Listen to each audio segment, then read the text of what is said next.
The Mummy, released in 1999, was not just a fantasy action-adventure film set in the deserts of Egypt, but also a star-making vehicle that brought renewed attention to several actors who were either rising in Hollywood or searching for roles that would define their careers.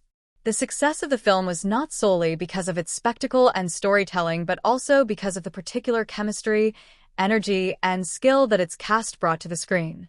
The lead roles were filled by actors who each had their own histories, struggles, and breakthroughs in Hollywood, and the way they were cast helped shape the final identity of the movie. This page will focus on the main actors, what they had accomplished before the film, what unique qualities they brought to their characters, and how the movie affected their careers in the years that followed. The central figure of the film is Brendan Fraser, who plays Rick O'Connell, a charming but reckless adventurer who becomes entangled in a battle against an ancient, resurrected mummy. Prior to The Mummy, Fraser was already making a name for himself in Hollywood, though his career was still in its formative stages. His breakout role came with the film Encino Man in 1992, where he played a lovable caveman in a modern world.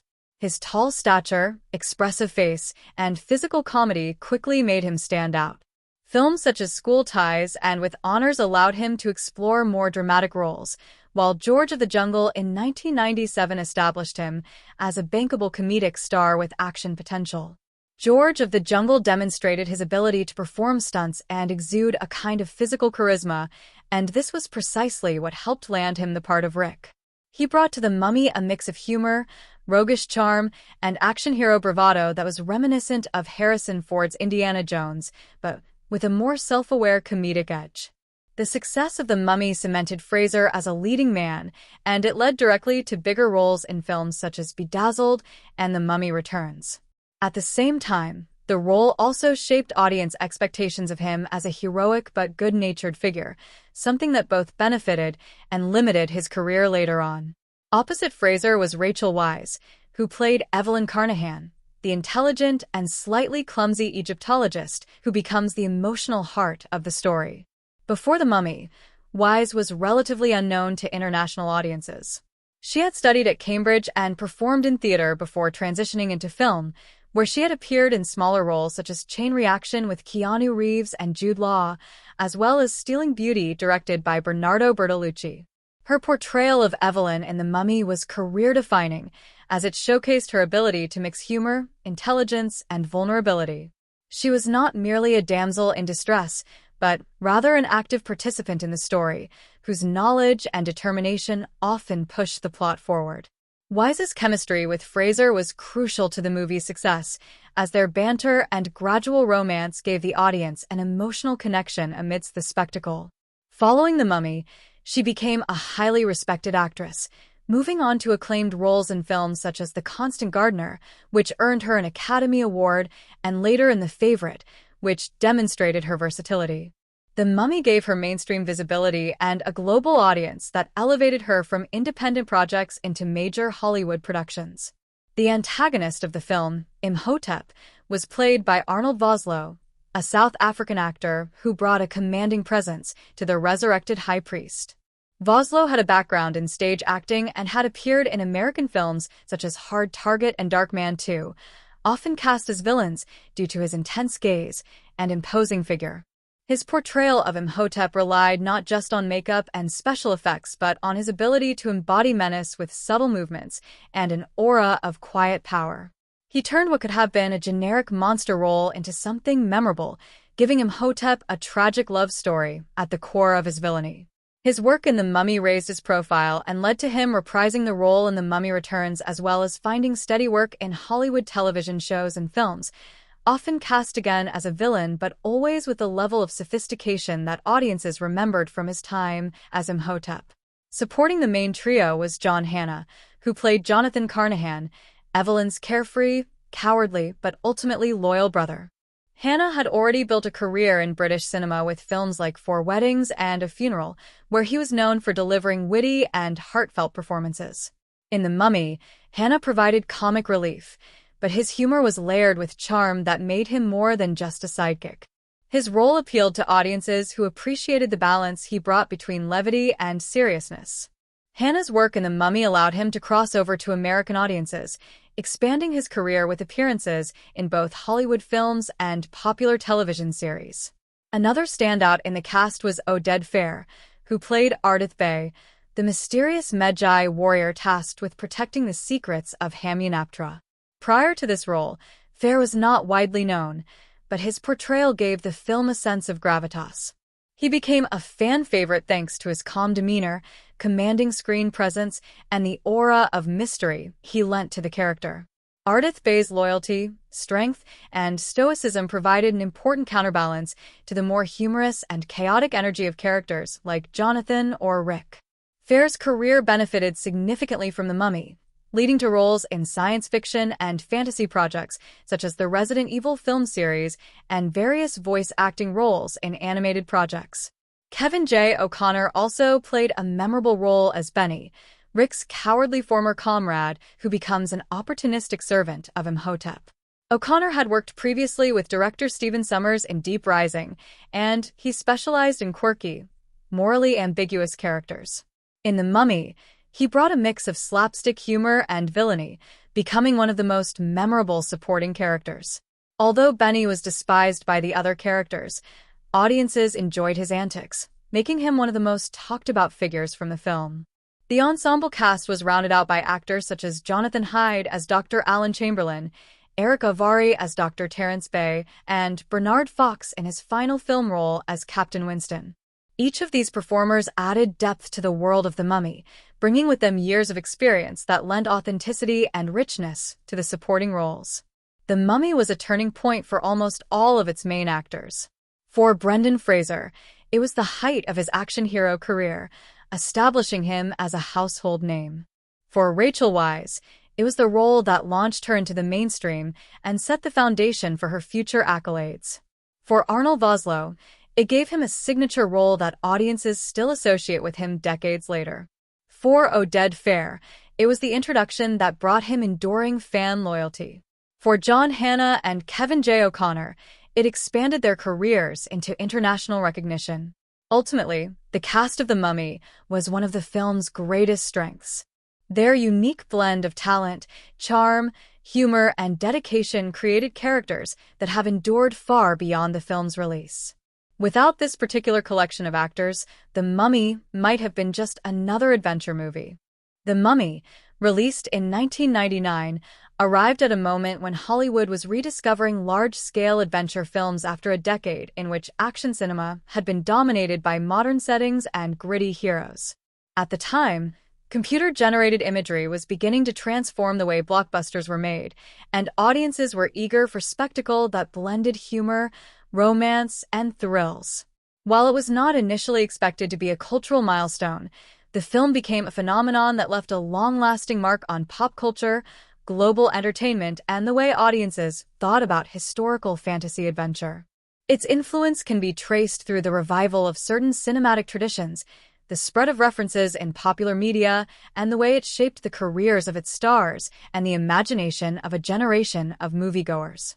One of the most immediate cultural impacts of The Mummy was the revival of the adventure genre in mainstream Hollywood.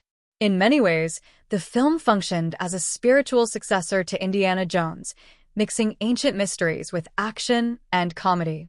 Throughout the 1990s, Hollywood had attempted various period adventure films, but few reached the global audience that The Mummy achieved. Its success demonstrated that audiences still craved stories of treasure hunters, curses, and exotic locales, provided they were delivered with a modern sensibility. This led directly to studios taking chances on similar projects in the following years, from other Egyptian-themed films to broader mythological reimaginings, such as Troy, Clash of the Titans, and eventually the rebooted Mummy franchise itself. Culturally, The Mummy also reshaped how ancient Egypt was portrayed in Western entertainment at the turn of the millennium. While Egypt had long been a source of fascination in cinema, often filtered through horror or mystery, The Mummy brought a more action-oriented and romanticized interpretation.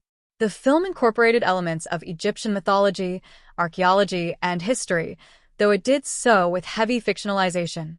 Despite historical liberties, its portrayal of the undead Imhotep and the lost city of Hamyonaptra sparked renewed interest in Egyptian motifs across fashion, video games, literature, and television. Merchandise featuring scarabs, hieroglyphs, and mummy-inspired imagery became popular, and Egyptian revival aesthetics had a momentary resurgence in global pop culture. Another cultural impact was the way the film balanced genres. The Mummy was not strictly horror, though it borrowed imagery from classic Universal monster films. It was not strictly action, though its set pieces rivaled the biggest blockbusters of the era. Nor was it strictly comedy, though its banter and humorous side characters became beloved. Instead, it blended all three, making it appealing to a wide demographic. Families, teenagers, and adults could all enjoy it, which helped turn it into a phenomenon that crossed generational lines. This genre blending also influenced later blockbusters, including Marvel films, which often use the same formula of action, humor, and heart. The cultural resonance of The Mummy can also be measured by the way it entered the language of internet culture. Years after its release, the film found renewed popularity in online communities, where clips, quotes, and images were transformed into memes. Brendan Fraser's swashbuckling charm and Rachel Weisz's witty innocence became iconic archetypes in their own right, celebrated and parroted across social platforms. Even decades later, moments from the film such as the Plagues of Egypt sequence, Benny's frantic bargaining with religious symbols, or Evelyn's declaration that she is a librarian remain familiar to audiences who might not have seen the entire film. In this sense, The Mummy's afterlife in meme culture has kept it relevant far beyond its original run. A deeper historical significance lies in the way The Mummy revitalized Universal Pictures' legacy. Universal was the studio responsible for the original black and white monster movies of the early 20th century, including Dracula, Frankenstein, and The Mummy of 1932. By the late 1990s, the studio was searching for ways to reinvigorate its iconic properties for modern audiences. Stephen Sommers' vision reimagined The Mummy not as a slow horror villain, but as a dynamic force of supernatural action. This reinterpretation proved successful enough to launch a full-fledged franchise, including sequels, an animated series, and even a spin-off focused on the Scorpion King. It set a precedent for other studios attempting to modernize their own classic properties, though few achieved the same balance of nostalgia and innovation. Societal impact can also be traced in the way audiences embrace the characters. Rick O'Connell became a model for a new kind of adventure hero, one who is rugged and capable, but also funny and self-aware. Evelyn Carnahan represented a different kind of female lead, one who is bookish, intelligent, and brave, breaking away from the stereotypical helpless archetype. Fans, particularly young women, resonated strongly with Evelyn, and she became an early example of how blockbuster films could feature women in active roles that drove the story forward. In this sense, The Mummy contributed to slow but visible shifts in how adventure films depicted gender dynamics. The movie also left a mark on the landscape of franchise building. Its box office success encouraged studios to invest not just in single films, but in extended series with interconnected stories. The Mummy Returns and The Scorpion King demonstrated how a single hit could be spun into multiple profitable projects, paving the way for the franchise-dominated model that defines Hollywood today. While not as expansive as Marvel or Star Wars, The Mummy showed that adventure properties with compelling characters could be sustained across multiple installments. Another notable cultural thread is the international impact of the film. It performed strongly in global markets, particularly in Europe and Asia, at a time when Hollywood was increasingly reliant on international box office to justify blockbuster budgets. The universal appeal of its adventure, romance, and supernatural elements transcended language barriers, making it one of the first major films of its kind to prove that this formula could work worldwide. This global resonance contributed to the trend of studios deliberately shaping blockbusters with international audiences in mind. From a broader historical standpoint, The Mummy also reflected millennial anxieties and curiosities about history, archaeology, and lost civilizations. The 1990s saw renewed fascination with archaeology in popular culture, influenced in part by real-world discoveries like the continuing exploration of Egyptian tombs and media coverage of ancient artifacts. The Mummy tapped into these interests by turning archaeology into high adventure, accessible to audiences who might not have been drawn to historical documentaries but were enchanted by the idea of treasure hunting and ancient curses. The film's cultural footprint was further strengthened by its contribution to the revival of Brendan Fraser as an icon. Audiences came to associate him with warmth, humor, and heroism, and in recent years, as Fraser experienced a renaissance in public affection, The Mummy has often been cited as the film that solidified his beloved status. The Mummy, released in 1999, may seem like a straightforward adventure film on the surface, but the story of how it was made is almost as fascinating as the plot itself. The production was full of risks, challenges, creative decisions, and moments of luck that ultimately shaped the final film into the global success it became. Bringing The Mummy to life required blending old-school filmmaking techniques with cutting-edge digital effects, building an international production crew, and finding the right balance between horror, comedy, and action. This behind-the-scenes journey highlights not only the practical hurdles, but also the creative choices that define the film. The idea of reviving the Mummy property had existed at Universal Studios for years. The original 1932 Mummy starring Boris Karloff was one of the classic monster films that defined the studio's early success, and by the 1990s, Universal wanted to reintroduce it to a new generation. Several pitches had been made throughout the 1980s and 1990s, ranging from low-budget horror concepts to more gothic interpretations. However, nothing quite captured the right balance of accessibility and excitement until director Stephen Sommers presented his vision. Sommers pitched the project not as a horror movie, but as a romantic action-adventure in the style of Indiana Jones, with supernatural horror elements to keep it thrilling. His approach shifted the studio's thinking from a modest-budgeted horror revival to a large-scale blockbuster that could compete with the biggest films of its era. With Sommers' vision approved, the production quickly grew into one of Universal's most ambitious projects of the decade. The budget was set around $80 million, a significant amount for 1999, especially for a film that was not based on a proven franchise at the time. Sommers and his team knew they would need to deliver spectacle, and that meant a combination of large sets, exotic locations, and groundbreaking special effects. Shooting took place primarily in Morocco, where the desert landscapes provided the sweeping backdrops needed for the fictional lost city of Hamunaptra and other Egyptian settings.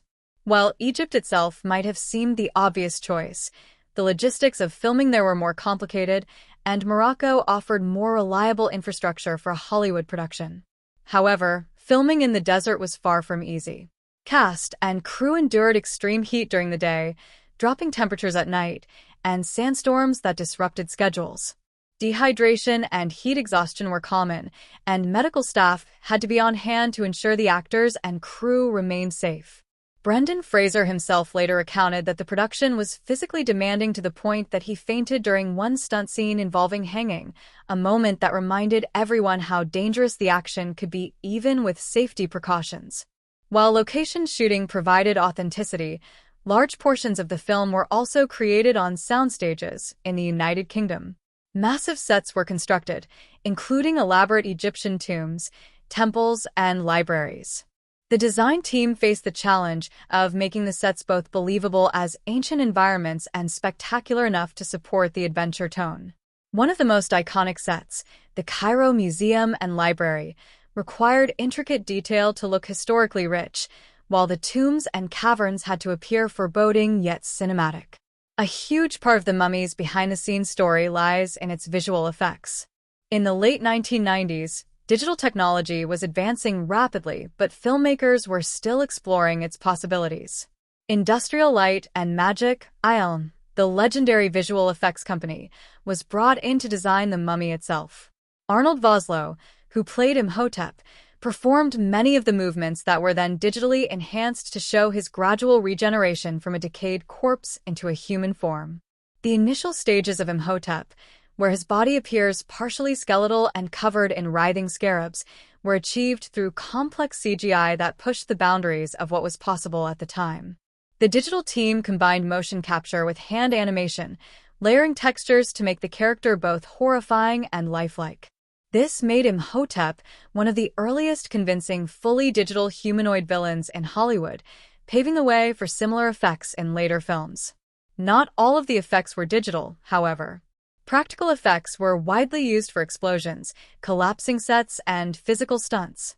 The filmmakers wanted the world to feel tangible, so wherever possible they combined real pyrotechnics and stunt work with computer enhancements. For example, the massive sandstorm face sequence, one of the film's most memorable images, was digital, but the chaos of the desert chase involved real vehicles, real wind machines, and practical dust effects blended with computer imagery. This balance between practical and digital helped give The Mummy a sense of weight and realism that many fully digital films of the era lacked. Casting decisions were another crucial element behind the scenes. Brendan Fraser was not the first name considered for the role of Rick O'Connell. The studio had explored other potential leads, including more established action stars, but Summers felt Fraser's mix of charm and physicality was the key to making Rick both heroic and relatable. Rachel Weisz auditioned for Evelyn and quickly impressed Summers with her ability to deliver both comedy and emotional sincerity, making her a standout among potential candidates. Arnold Vosloo, who came from a theater background, approached the role of Imhotep with seriousness, treating it as a tragic figure rather than a mere monster. This seriousness helped ground the character, allowing audiences to sympathize with his love story even as they feared his actions. Behind the camera, Summers' directing style was characterized by energy and enthusiasm. He encouraged improvisation in scenes where humor could naturally emerge, and he worked closely with his stunt team to create elaborate action sequences that blended choreography with spontaneity. Summers was known for maintaining a light atmosphere on set, which helped the cast bond despite the grueling conditions. This camaraderie translated onto the screen in the chemistry between characters, especially between Fraser and Weisz. The crew also faced unusual challenges due to the desert environment. One recurring issue was wildlife, particularly scorpions, snakes, and insects that inhabited the filming areas. To keep the cast and crew safe, local handlers were employed, but incidents with stings and bites were not uncommon. One widely told anecdote involves Oded Fehr, who played Ardith Bey, dealing with scorpions near the filming location, a reminder of how dangerous the desert setting could be even without the fictional curses and monsters of the story. Another fascinating behind-the-scenes aspect was the stunt work. Fraser, known for performing many of his own stunts, threw himself into the action sequences. This dedication sometimes came at a cost. The aforementioned fainting incident during a hanging scene required medical intervention, but Fraser's commitment to authenticity made his performance more engaging. Rachel Weisz also handled physically demanding scenes, including moments where she was harnessed for wire stunts or involved in chaotic set collapses. The Mummy is remembered as an action-adventure film with elements of horror and romance, but beneath its spectacle it has a carefully constructed narrative structure that balances character arcs, escalating danger, humor, and mythological storytelling. The story is not overly complex, yet its success lies in how it unfolds at a steady pace, introducing characters with clarity, raising the stakes gradually, and weaving together multiple genres without losing coherence. Analyzing the plot reveals why it resonated so strongly with audiences and why its structure has continued to influence adventure cinema. The film begins with a prologue set in ancient Egypt, establishing the mythic backstory that will drive the entire narrative. We are told of Imhotep, high priest of Pharaoh Seti I, who falls in love with Enkhsu-Naaman, the pharaoh's mistress. When their forbidden affair is discovered, Imhotep kills the pharaoh. Enkhsu-Naaman takes her own life, and Imhotep attempts to resurrect her using forbidden rituals. Before he can complete the ceremony, he is captured, cursed with the Hamdai, and entombed alive as punishment. This prologue sets up the key themes of love, betrayal, and resurrection while providing the central villain with a tragic motivation that makes him more than a simple monster. Narratively, the prologue functions as the mythic foundation, similar to the opening crawl in a fairy tale, giving the audience the stakes and rules of the supernatural world.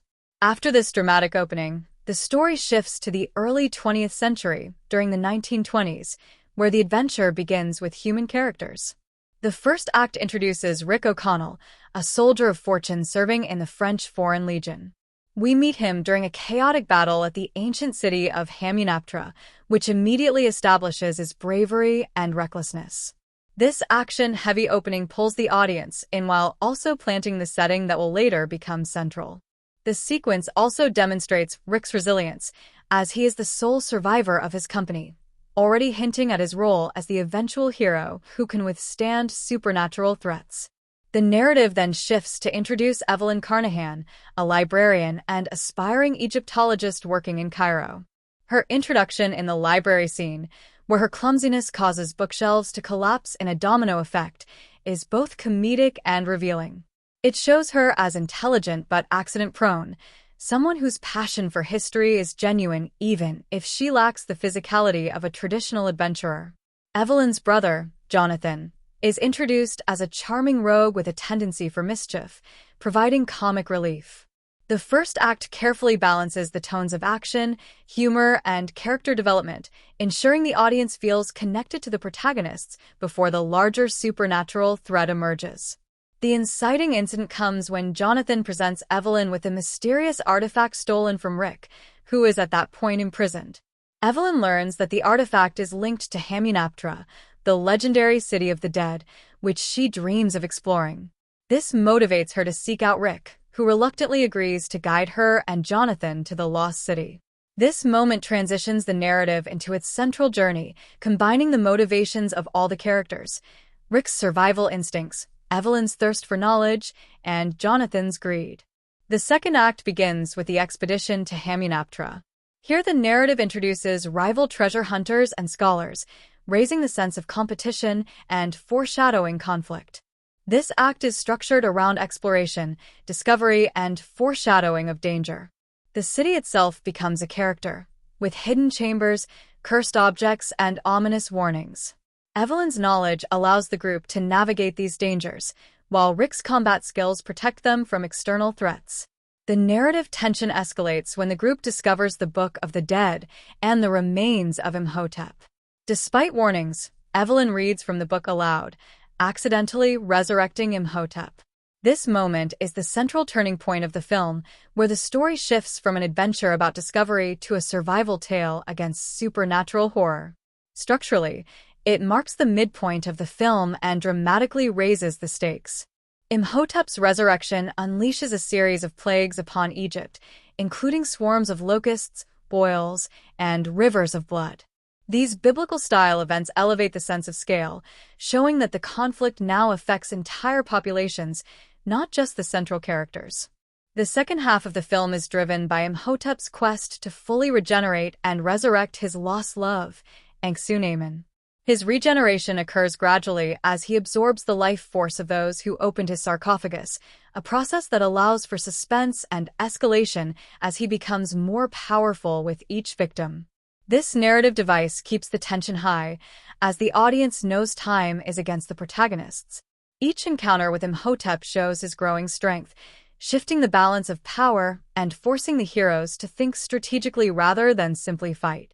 Within this structure, the narrative also interweaves romance between Rick and Evelyn. Their relationship develops organically through shared danger, banter, and mutual respect. Rick's rough-edged courage complements Evelyn's intelligence and determination, making their eventual love story believable and satisfying. The romance subplot adds emotional weight to the adventure and gives the audience a personal stake in the character's survival. The climax begins when Imhotep captures Evelyn, intending to sacrifice her in order to resurrect Enkidu fully. This forces Rick, Jonathan, and their allies, including Ardith Bey and the Medjai, into a final confrontation at Hamunaptra. The structure here follows the traditional hero's journey. The hero must risk everything to save his beloved and defeat the great evil. The climax is filled with large-scale action, collapsing sets, and supernatural battles. The confrontation with Imhotep involves both physical combat and clever use of knowledge, as the heroes discover that the Book of Ammonius-Ra, the golden counterpart to the Book of the Dead, can strip Imhotep of his immortality. Evelyn's intellect and Rick's courage combine to defeat Imhotep, reinforcing the theme that brains and brawn together are more effective than either alone. The final act resolves with Imhotep's destruction, the collapse of Hamunaptra, and the escape of the heroes. Benny, the treacherous sidekick, meets his fate trapped inside the collapsing city, a moral conclusion for his greed and betrayal. Rick and Evelyn share a triumphant moment of romance, while Jonathan salvages some treasure, maintaining his comic role to the very end. This conclusion ties off the main threads while leaving the audience satisfied with a blend of victory, humor, and closure. Narratively, The Mummy follows a three-act structure with clear turning points. The prologue establishes myth, the first act introduces characters and sets them on their journey, the second act raises stakes with Imhotep's resurrection, and the third act delivers the climactic showdown and resolution. Within this structure, the pacing is carefully modulated. Humor lightens the tension after moments of horror, action sequences are interspersed with quieter character interactions, and the romance develops alongside the supernatural threat rather than feeling tacked on. Beneath the sand, spectacle, and action-packed adventure of The Mummy lies a network of themes and symbols that give the film greater depth than a simple monster movie. While on the surface it is a swashbuckling romp with romance and humor, it also explores ideas about love, death, greed, knowledge, and the tension between past and present. The story uses recurring symbols, books, curses, artifacts, plagues, and even the desert itself, to express these themes in ways that resonate both consciously and unconsciously with audiences. The durability of The Mummy as a cultural touchstone comes not only from its entertainment value but from how it connects with universal human questions through its themes and symbolism. One of the central themes of the film is love and devotion, explored through both heroic and tragic lenses. The tragic love story between Imhotep and Enkhsu-Naaman provides the foundation of the narrative. Imhotep's entire journey as the antagonist is driven by his desire to reunite with his beloved, no matter the cost. In this sense, he is not a simple villain motivated by power or greed, but a figure consumed by love that becomes twisted into obsession. His willingness to kill and unleash plagues for Enkhsu-Naaman's resurrection makes his love destructive, but it also humanizes him. He is not pure evil, but rather a man who cannot let go of the past. This theme of destructive devotion is contrasted by the growing romance between Rick and Evelyn, which is built not on obsession but on respect, trust, and mutual growth. While Imhotep and Enkhsu-Naaman embody a doomed passion that corrupts, Rick and Evelyn represent a healthier love that blossoms through shared challenges and survival. The juxtaposition of these two relationships reinforces the idea that love can either elevate or destroy, depending on how it is pursued. Knowledge is another important theme woven throughout the story. Evelyn's passion for archaeology, history, and learning is the catalyst for much of the plot. Her intelligence and persistence allow the group to navigate the mysteries of Hamunaptra, but her curiosity also leads to danger when she reads from the Book of the Dead, awakening Imhotep. This duality highlights the theme of knowledge as both a gift and a curse. Books themselves become key symbols. The Book of the Dead represents forbidden knowledge that can unleash death, while the Book of Ammonius Ra symbolizes knowledge that can save and protect. Together, they illustrate the idea that knowledge is never neutral. It can bring life or destruction depending on how it is used. This theme resonates with timeless myths about humanity's pursuit of forbidden knowledge, echoing stories like Prometheus or the Garden of Eden. Greed and the consequences of selfishness form another major theme. Characters like Benny and the rival treasure hunters embody greed, seeking wealth and power, without regard for the dangers or sacredness of what they pursue. Benny's betrayal of Rick and his willingness to serve Imhotep for personal gain ultimately lead to his downfall, trapped inside the collapsing city. The fate of the rival expedition members, who are picked off one by one after opening the cursed chest, reinforces the idea that disrespecting sacred traditions and seeking riches blindly will bring doom. In contrast, Rick and Evelyn, though motivated by different personal goals, are not primarily greedy. Rick wants survival, Evelyn wants knowledge, and their motivations align more nobly than those of their rivals.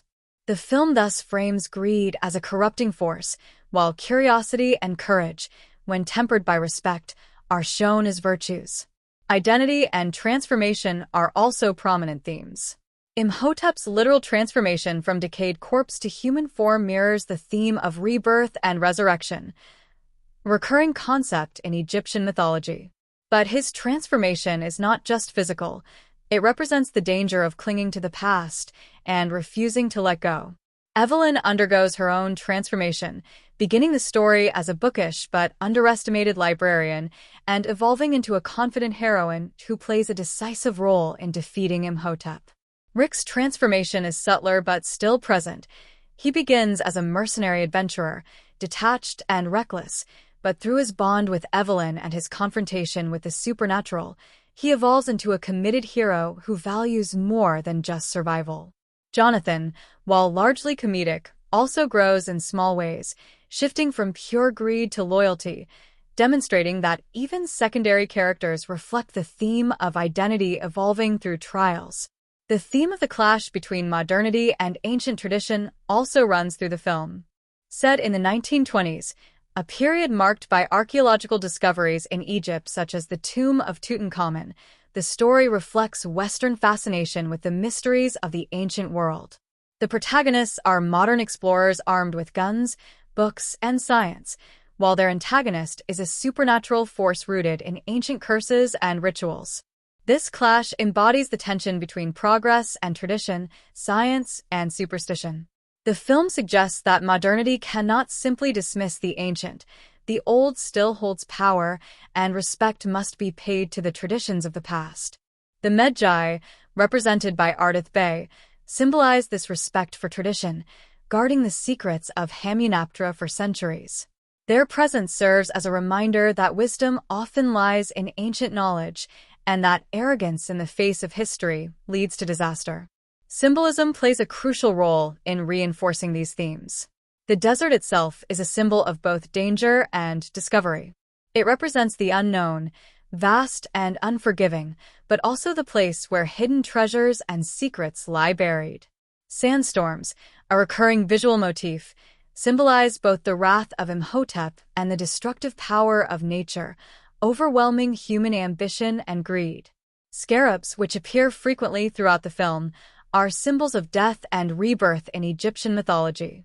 In The Mummy, they are literal deadly creatures that devour flesh, turning a symbol of transformation into a terrifying punishment for those who trespass. The use of plagues, drawn from biblical imagery, reinforces the theme of divine punishment.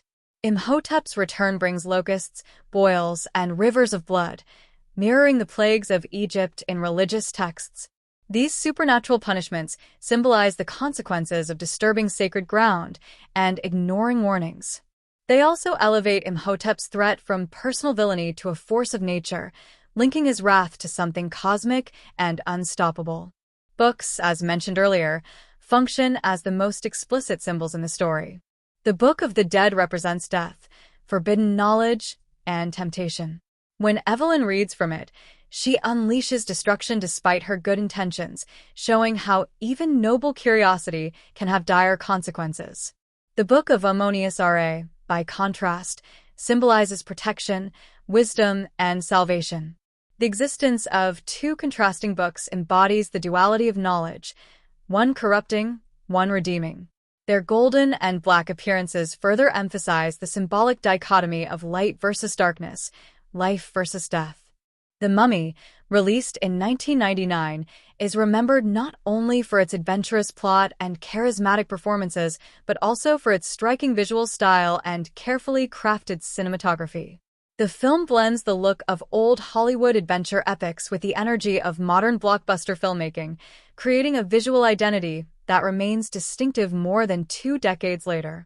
Its desert landscapes, sweeping camera movements, elaborate set pieces, and use of light and shadow give it a timeless quality that helped it stand out in a crowded cinematic landscape. Exploring the film's visual approach reveals how it balanced traditional cinematic techniques with emerging digital technology, and how its cinematography reinforced its themes, tone, and narrative rhythm. A defining aspect of The Mummy's visual style is its embrace of spectacle. From the opening prologue set in ancient Egypt, the film announces itself as a story on a grand scale. The prologue uses wide shots of towering temples, crowded Egyptian courts, and rituals lit by flickering torches, evoking a sense of mythic grandeur.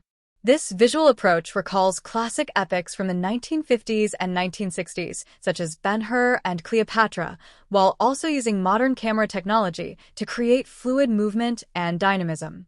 The decision to open with such striking imagery sets the tone. This is a story that will mix historical richness with fantasy adventure. The cinematography, overseen by director of photography Adrian Biddle, emphasizes clarity and scope. Biddle was an experienced cinematographer, known for his work on Aliens and The Princess Bride, and he brought a blend of atmospheric lighting and adventurous framing to The Mummy. He frequently used wide, establishing shots to showcase the vastness of the desert and the imposing architecture of Hamunaptra, contrasting them with intimate close-ups during moments of tension or romance. This interplay between scale and intimacy is key to the film's rhythm. The story alternates between grand spectacle and personal connection, and the cinematography reflects this. Lighting plays a crucial role in establishing tone. Scenes set in the desert are often bathed in bright, golden sunlight, emphasizing the harshness and beauty of the environment. This golden palette gives the film a warm, adventurous feel, while also symbolizing the lure of treasure and the danger of the desert. In contrast, scenes within tombs and underground chambers use low-key lighting, with torches and candles casting dramatic shadows on ancient walls. This chiaroscuro effect recalls classic horror films, grounding the story in its monster movie origins. The shifting light thus underscores the dual nature of the film: bright adventure above ground, ominous danger below. The use of color is equally significant. The film's palette is dominated by earthy tones, sands, browns, and golds, reflecting the desert setting and evoking authenticity. Yet bursts of color appear at key moments to symbolize danger or magic. The emerald glow of the Book of the Dead, the fiery red of Imhotep's rituals, and the shimmering gold of the Book of Ammonius Ra all stand out against the naturalistic backdrop, signaling supernatural forces intruding on the real world. These deliberate color contrasts help audiences distinguish between ordinary adventure and the intrusion of the extraordinary. Camera movement is another defining element of The Mummy's visual style. The film frequently uses sweeping crane shots and tracking movements to enhance the sense of motion and scale. Battle scenes and chase sequences are often captured with dynamic tracking shots that place the audience in the middle of the action. One notable example is the desert battle at the beginning, where the camera moves fluidly through the chaos, capturing the confusion and scale of the fight while also focusing on Rick's survival. Similarly, the chase through Cairo, with Imhotep's plagues wreaking havoc, uses handheld and crane shots to blend intimacy and chaos, immersing the viewer in the escalating threat. The film also employs moments of stillness and careful framing to heighten suspense. When Imhotep is first resurrected, the camera lingers on his grotesque form, revealed piece by piece through shadows and partial angles before the full horror is unveiled. This deliberate pacing reflects techniques from classic horror cinematography, where anticipation and suggestion are as important as the reveal itself. The contrast between kinetic action sequences and these slower, suspenseful moments gives the film its rhythm, preventing it from becoming monotonous despite its 2-hour runtime. Special effects are a major component of the film's visual identity, and their integration with cinematography was a technical challenge. Industrial light and magic created the digital Imhotep, whose gradual regeneration required blending CGI with live action. The cinematographers and visual effects team collaborated closely to ensure that lighting and camera angles matched between the practical sets and the digital character. For example, when Imhotep's face emerges from a swirling sandstorm, the digital effects are framed in such a way that they appear naturally within the desert environment, aided by consistent lighting and perspective. This careful integration prevented the effects from feeling detached, a common problem in early CGI films. Symbolic visual motifs are also present throughout the cinematography. Mirrors and reflections are used at key points to suggest duality and deception, such as when characters confront illusions in the tombs. Doorways and thresholds are frequently emphasized in the framing, symbolizing the crossing between life and death, safety and danger, past and present. These motifs subtly reinforce the film's themes of transformation and the clash between modernity and ancient tradition. The framing of characters also reflects their arcs and relationships. Rick is often shot from low angles during action scenes, emphasizing his physical prowess and heroic stature. Evelyn, on the other hand, is initially framed in cluttered libraries or amidst towering ruins, visually emphasizing her smallness compared to the vast history she studies. As the film progresses, her framing shifts. During the climax, when she reads from the Book of Ammonius Ra to defeat Imhotep, she is shot in strong, centered compositions, visually presenting her as an equal to Rick in heroism. Imhotep himself is often filmed with upward lighting and in compositions that place him in dominating positions within the frame, reinforcing his role as a towering supernatural force. Depth of field is used strategically throughout the film. Wide shots of the desert emphasize the emptiness and scale, dwarfing the characters against the endless sand. In contrast, tomb sequences often employ shallow depth of field, with flickering torchlight highlighting the foreground while the background remains shadowy and uncertain. This creates an atmosphere of claustrophobia and suspense, drawing the audience into the characters' unease. The film's use of visual storytelling extends to its action choreography. Fights are not only spectacles, but also expressions of character. Rick's combat style, rough and improvisational, reflects his mercenary background. Evelyn's movements are less physical but often framed with books, scrolls, or artifacts, reinforcing her role as the intellectual hero. The Mummy, released in 1999, is celebrated for its combination of thrilling adventure, horror undertones, and light comedic moments, and one of the most important elements that holds these shifting tones together is its soundtrack and sound design. While audiences often remember the sweeping visuals and charismatic performances, the film's auditory dimension is just as critical in shaping its impact. The score, composed by Jerry Goldsmith, is a masterful blend of lush orchestration, thematic depth, and atmospheric tension. Paired with carefully designed sound effects and ambient textures, the music and soundscape create a world that feels both epic and intimate, ancient yet timeless, frightening but also exhilarating. To understand the soundtrack, one must consider Goldsmith's long and distinguished career. By the time he scored The Mummy, he was already an established giant in film composition, known for his ability to enhance both intimate dramas and large-scale science fiction or fantasy epics. He had worked on films such as Planet of the Apes, Alien, Star Trek, the motion picture, and The Omen, each showing his versatility in balancing experimental sounds with traditional orchestral structures. With The Mummy, Goldsmith brought together many of his strengths: his flair for romantic themes, his command of ominous horror scoring, and his ability to produce thrilling, adventure-driven compositions. The main theme of The Mummy exemplifies this. It is a sweeping, romantic motif that recalls the great adventure scores of Hollywood's golden age, echoing composers like Miklos Rasa and Erich Korngold. The theme conveys grandeur, danger, and romance all at once, signaling to the audience that this story is as much about timeless love and epic adventure as it is about horror. The orchestration features soaring strings, bold brass, and dynamic percussion, creating a sense of movement and scale. This theme recurs throughout the film, often adjusted in tempo or instrumentation depending on the emotional context. For instance, when Rick and Evelyn share moments of connection, the theme may be softened and played more tenderly on strings, while in action sequences, it is delivered with full orchestral force. Goldsmith also created motifs for specific characters and concepts, adding to the film's narrative coherence. Imhotep's presence is often accompanied by darker, more ominous themes, heavy with low brass, choral elements, and eerie percussion. This motif is designed to instill unease, reminding the audience of the supernatural threat he represents. Evelyn, by contrast, is associated with more delicate, melodic passages, often featuring woodwinds or strings, which highlight her intelligence, curiosity, and emotional warmth. Jonathan's comedic presence sometimes receives playful musical cues, lighter in tone and almost mischievous, to emphasize his role as comic relief amidst the danger.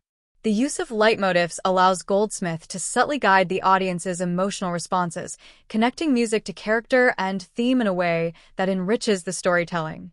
The action sequences in The Mummy are particularly enhanced by Goldsmith's score. Scenes such as the boat attack, the chase through Cairo, and the climactic battle at Hamunaptra are accompanied by driving percussion, rapid string passages, and brassy fanfares. These musical choices amplify the sense of urgency and physicality, ensuring that viewers remain fully engaged. Importantly, Goldsmith's action music maintains clarity. Rather than overwhelming the visuals with noise, it works in tandem with the pacing of the editing and cinematography. His use of rhythm matches the choreography of the fights and the cutting of the film, making the action sequences feel more seamless and energetic. In addition to the orchestral score, The Mummy employs subtle sound design choices to create atmosphere and tension. The soundscape of Egypt is built with a blend of natural and constructed sounds. Desert winds whistle ominously in the background, giving a sense of emptiness and danger. The creaking of ancient tomb doors, the fluttering of scarab beetles, and the echo of footsteps in underground chambers all contribute to a sense of unease. These ambient sounds are carefully mixed so that they are not always noticed consciously, but they contribute to the immersive experience. When a door grinds open or when a swarm of beetles scuttles across the floor, the sound design makes these moments feel tactile and real, grounding the fantasy in sensory detail. The horror elements of the film are also reinforced by sound. Imhotep's regeneration sequences, for example, are accompanied by grotesque squelching and tearing noises, amplifying the body horror aspect. The echo of his supernatural roar, often reverberating unnaturally, signals his otherworldly nature. These sounds are layered in such a way that they complement Goldsmith's music rather than clashing with it. When Imhotep raises his army or summons a sandstorm, the booming of the score merges with sound effects of wind and crumbling stone, creating a cohesive wall of sound that maximizes impact. Dialogue recording and mixing also demonstrate the film's attention to sound detail. Despite the chaos of action sequences and the power of the music, dialogue remains clear and intelligible. This ensures that moments of humor, exposition, or character development are never lost. The contrast between quiet, intimate conversations and loud, climactic battles highlights the range of sound dynamics within the film. The sound team deliberately used these dynamics to maintain audience engagement. After a moment of overwhelming volume, a sudden silence or whispering exchange feels all the more powerful. Another important feature of the Mummy soundscape is its use of silence. Rather than filling every moment with music or noise, the filmmakers understood that silence can be a powerful tool for suspense. One example occurs when characters explore dark tombs. Often, the soundtrack will fade, leaving only the faint sound of dripping water or distant echoes. This quiet heightens tension, making the audience lean forward in anticipation. When the sudden noise of a trap, a scream, or a creature attack finally breaks the silence, the effect is far more startling. The interplay of ancient and modern sounds also reflects the film's themes. The orchestral score represents the timeless, mythic nature of the story, while the sound effects root it in a physical, tactile reality. Together, they create a world that feels both authentic to the setting and accessible to contemporary audiences. The combination of sweeping Hollywood romanticism with modern horror soundscapes mirrors the film's blending of genres, part adventure, part romance, part horror, part comedy. The soundtrack's role extends beyond the film itself. Fans have often remarked on how Goldsmith's music can be listened to independently as a symphonic work, a testament to its craftsmanship. The soundtrack album allowed audiences to relive the epic scope of the film through music alone. Moreover, the score contributed to the film's cultural longevity, as certain themes remain instantly recognizable to fans, much like the iconic scores of Indiana Jones or Star Wars. When The Mummy was released in 1999, it was met with a combination of excitement, curiosity, and skepticism. The The film arrived during a time when Hollywood was experimenting with large-scale adventure films that blended genres, drawing on nostalgia for classic Hollywood, but also taking advantage of new digital effects. Its release therefore invited comparisons with earlier films such as Indiana Jones, as well as with the original 1932 Mummy film starring Boris Karloff.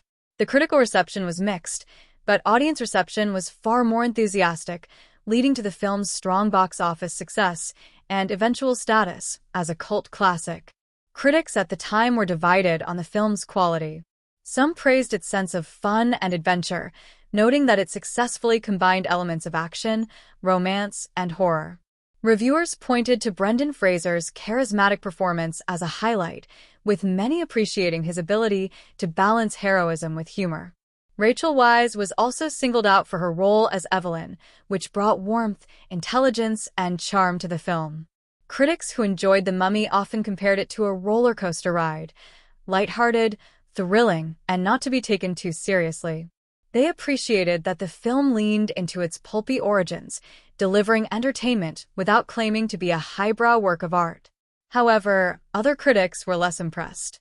Some found the film's story predictable or derivative, noting that it borrowed heavily from other adventure franchises. Certain reviewers dismissed it as little more than special effects spectacle, arguing that the reliance on computer-generated imagery sometimes overwhelmed the narrative. Others criticized the tone, suggesting that it wavered awkwardly between horror and comedy without fully committing to either. The scarab beetle sequences, while effective for audiences, were described by some critics as gratuitous or sensational. In essence, while many acknowledged that the film was fun, detractors argued that it lacked depth or originality. At the box office, the film was an undeniable success. Produced on a budget estimated at around $80 million, it grossed over $400 million worldwide, far exceeding studio expectations. Its commercial performance proved that there was still an appetite for old-fashioned adventure films, even as Hollywood was shifting toward more modern action styles. The strong returns were particularly significant because some industry analysts had predicted the film might fail, given that the original Mummy films were decades old and not as well remembered as other Universal monsters. The Mummy's success not only vindicated the filmmakers, but also convinced the studio to greenlight sequels and spin-offs. Audiences at the time responded more positively than critics overall. Word of mouth emphasized the film's fun factor, its likable characters, and its sense of escapism. Many moviegoers compared the experience of watching The Mummy to watching classic Saturday afternoon matinee adventures, where the story might not be groundbreaking but the thrill and charm carried the day. Younger audiences were particularly drawn to the film's mix of horror elements with accessible humor, making it less frightening than traditional horror films while still delivering suspenseful thrills. In terms of awards recognition, The Mummy was not a major contender in the most prestigious categories, but it did receive some technical nominations and acknowledgments. Its visual effects, sound design, and makeup drew attention from industry groups, even if it did not dominate the award season. This reflected the general critical consensus. While not considered a masterpiece, the film was respected for its technical craft and entertainment value. As the years passed, The Mummy gained a stronger reputation than its initial reviews might suggest. Retrospectives have often been kinder to the film, praising its balance of genres and its ability to deliver a satisfying adventure without cynicism. Some modern critics argue that The Mummy succeeded because it embraced sincerity in an era when many films leaned into irony. Its characters are earnest, its romance is heartfelt, and its danger feels real, even when wrapped in humor. This sincerity has allowed the film to age better than some of its contemporaries. It is also worth noting that certain criticisms leveled at the film upon release have softened over time. For example, while some critics argued that the special effects were overused, audiences today often view them with nostalgia, appreciating them as part of the film's late 1990s charm. Even when the digital effects appear dated by modern standards, many fans see this as part of the film's identity rather than a flaw. Likewise, what some considered predictable storytelling is now often seen as a deliberate homage to pulp adventure traditions. Of course, not all criticism has disappeared. Some modern commentators point out that the film, like many Hollywood depictions of Egypt, relies on stereotypes and exoticism. The portrayal of ancient curses, tombs, and Egyptian culture is more rooted in Western fantasy than in historical accuracy. While this was typical for the genre, it has been reevaluated in light of changing cultural attitudes. However, many argue that the film's emphasis on fun and fantasy means it was never intended to be realistic, and its use of mythology is better understood as part of its adventure framework rather than a serious cultural statement. One of the more enduring aspects of reception lies in the affection fans have developed for the characters and the chemistry between the leads. Brendan Fraser and Rachel Weisz, in particular, became beloved figures largely because of their roles in The Mummy. Audiences consistently highlight their charm and dynamic as a central reason for the film's success. In fact, fan devotion has at times overshadowed critical analysis. For many viewers, the film simply works because it is enjoyable, regardless of its technical or narrative flaws. The Mummy also benefited from being released during a transitional moment in Hollywood. In the late 1990s, blockbuster cinema was evolving, with more studios embracing computer effects and larger franchises. The Mummy managed to bridge the gap between old-fashioned swashbuckling adventure and modern spectacle, which may explain why it resonated with such a wide audience. In hindsight, critics who dismissed it as derivative may have underestimated how successfully it tapped into a collective desire for escapism at the end of the century. In addition, The Mummy sparked debates about what constitutes quality in blockbuster cinema. While some critics dismissed it for prioritizing thrills over substance, others argued that entertainment value is itself a valid form of quality. In this sense, the reception of The Mummy reflects broader discussions about the role of cinema. Is a film valuable only if it is innovative or profound, or can it also be valuable if it simply entertains effectively? The Mummy demonstrated that audiences were more than willing to embrace the latter, as long as the execution was skillful. The film's reception has only grown more positive in the decades since its release. Online communities frequently celebrate it as one of the defining adventure films of its era, and it is often revisited in discussions about underappreciated classics. The Mummy, 1999, left a legacy far greater than many expected at the time of its release. While it was initially viewed as a summer blockbuster designed for entertainment, its influence spread across cinema, television, pop culture, and even internet culture in ways that demonstrate the enduring appeal of adventure storytelling. In exploring its legacy, one must look at how the film-inspired sequels and spin-offs shaped the careers of those involved, influenced genre filmmaking, and maintained its relevance through evolving cultural trends. The most immediate legacy of The Mummy was the creation of a franchise. Its commercial success convinced Universal Pictures to expand the world, leading to the 2001 sequel The Mummy Returns. While the sequel was not as critically well-received as the original, it was financially successful and introduced new characters, most famously the Scorpion King, played by Dwayne "The Rock" Johnson. This role marked Johnson's first major film appearance, effectively launching his acting career and setting him on the path to becoming one of Hollywood's biggest stars. In this sense, The Mummy not only extended its own legacy through sequels, but also directly influenced the trajectory of another star's career. The franchise continued with The Mummy, Tomb of the Dragon Emperor in 2008, which shifted the setting to China and introduced Jet Li as a new villain. Although the third installment was less successful both critically and commercially, it demonstrated the enduring draw of the franchise nearly a decade after the original film. In addition to the main trilogy, there were spin-off films such as the Scorpion King series, which explored characters and mythology tangentially connected to the Mummy universe. Although these films varied in quality and scope, they kept the brand alive and introduced new audiences to the franchise.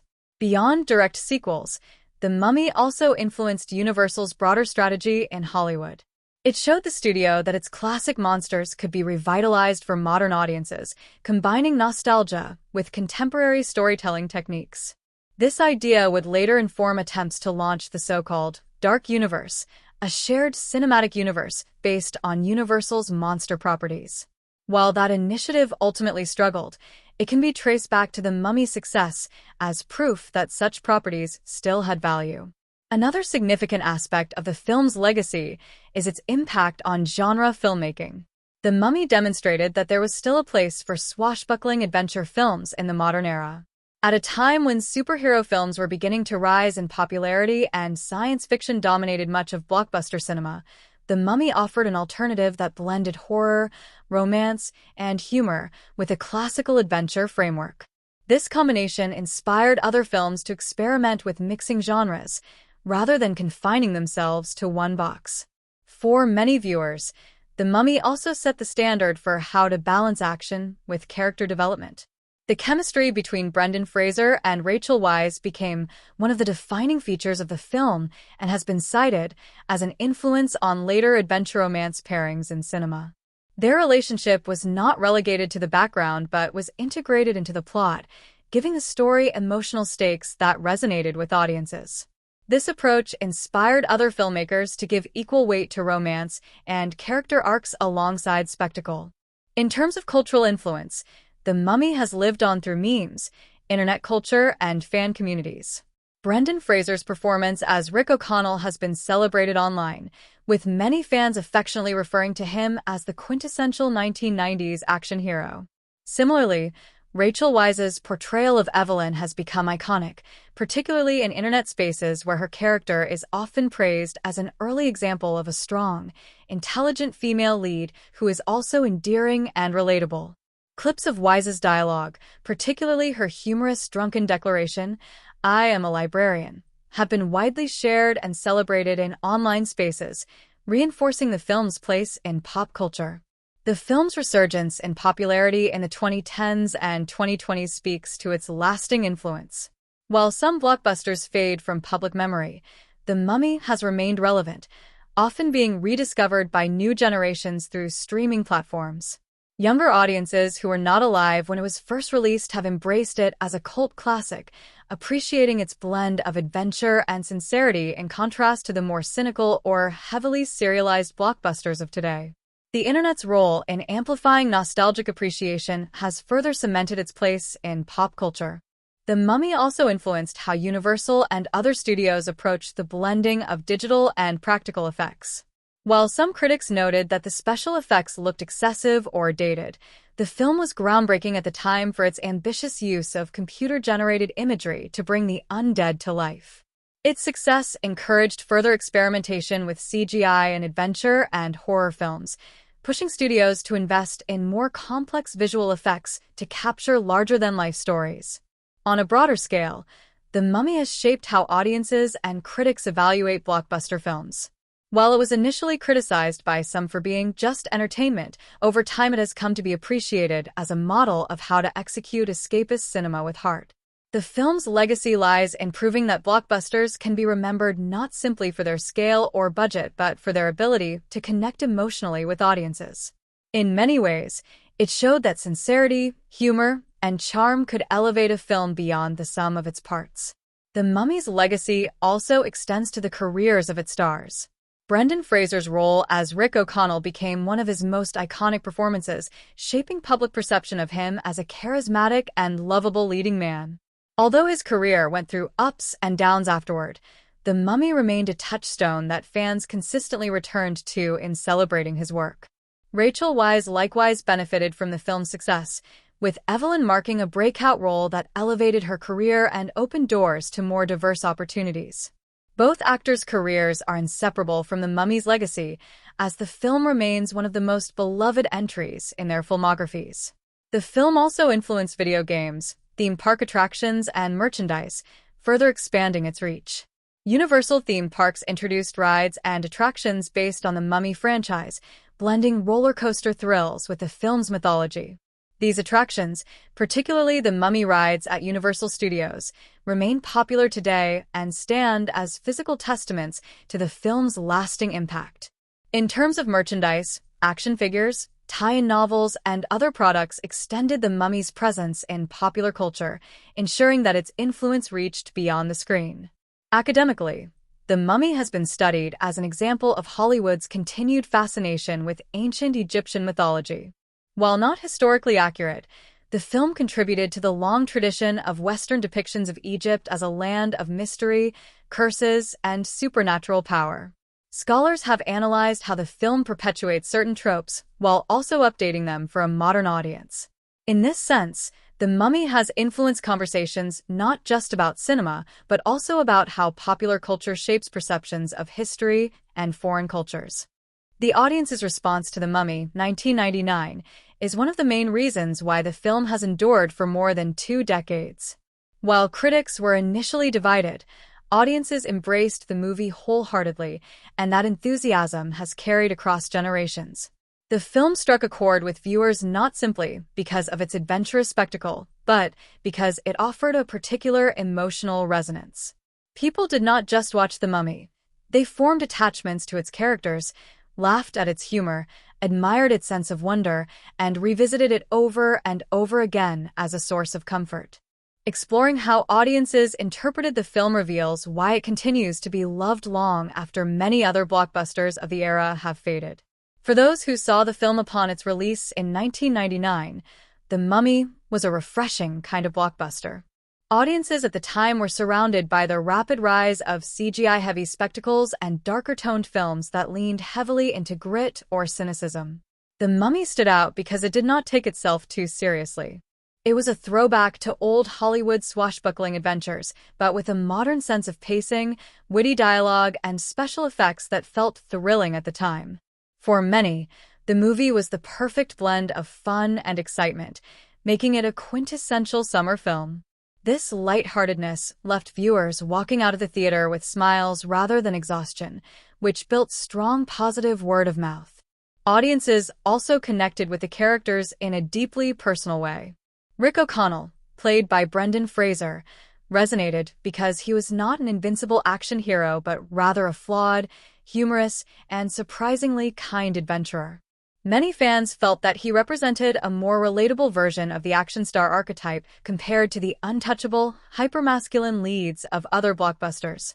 His courage, combined with his charm and goofiness, made him approachable, and audiences saw in him a character they could root for not just because he was heroic, but because he felt human. Similarly, Evelyn Carnahan, portrayed by Rachel Weisz, became a fan favorite. Audiences responded to her intelligence, bravery, and endearing quirks. For many viewers, especially women, Evelyn was an empowering character, a librarian and scholar whose knowledge and determination were as crucial to the story as Rick's physical heroics. Her presence challenged stereotypes of female characters in action films at the time, who were often reduced to damsels or mere sidekicks. Audiences admired Evelyn for being both smart and funny, someone who could drive the narrative forward while also forming a genuine romantic partnership with Rick. This resonated with viewers who longed to see more balanced portrayals of women in blockbusters. The romance between Rick and Evelyn also deeply influenced how audiences interpreted the film. Their relationship was not forced, but developed organically, filled with banter, mutual respect, and growth. Viewers saw a love story that felt believable and endearing rather than a shallow, tacked-on subplot. Audiences often reflected on how the romance elevated the stakes of the adventure, giving the story an emotional heart that kept them invested. Many fans recall leaving the theater with not just excitement from the action but also warmth from watching the pair's bond grow.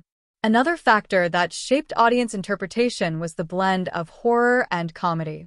While The Mummy was marketed as an action-adventure film, it contained elements of horror through its use of curses, the undead, and ancient plagues.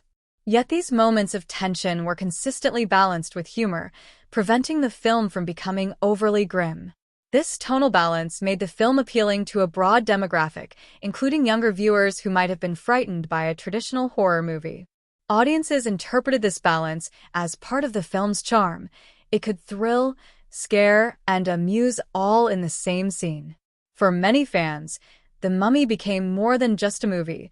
It became a nostalgic touchstone.